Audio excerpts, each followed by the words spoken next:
আমি ক্ষমা চাইতেছি, কিন্তু আমি ক্ষমা করি না আরেকজন রে।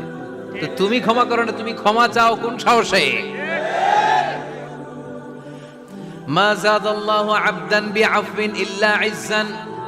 আল্লাহর হাবিব ফরমান, কোন বান্দা যদি অন্য বান্দারে ক্ষমা করে দেয়, আল্লাহ ওই বান্দার মর্যাদা বাড়িয়ে দেয়।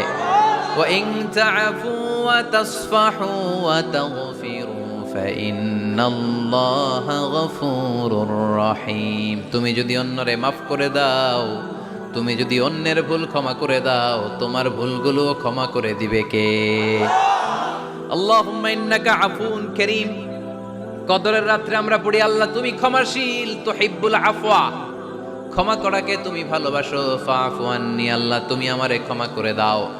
আল্লাহর ক্ষমার জন্য দিনরাত চোখের পানি ছেড়ে আমরা কাঁদি, কিন্তু অন্যরে ক্ষমা করতে চাই না।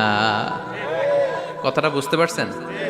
আমরা আল্লাহর ক্ষমা চাই, কিন্তু আমরা আমাদেরকে ক্ষমা পেতে হলে আগে ক্ষমা পেতে হলে আগে ক্ষমা। মনে থাকবে তো? আমরা আসলে অতীতকে বয়ে বেড়াই,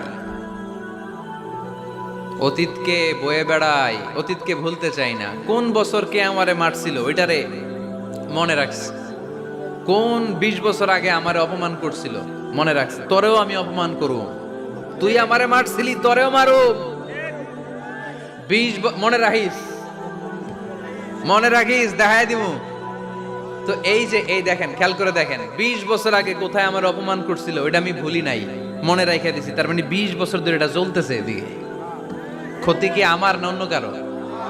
এগুলো ভিতরে জ্বলে, প্রতিহিংসার আগুন আপনারে জ্বালিয়ে দিবে। প্রতিশোধ নেয়ার আগুন দিনকে দিন আপনারে জ্বালায়।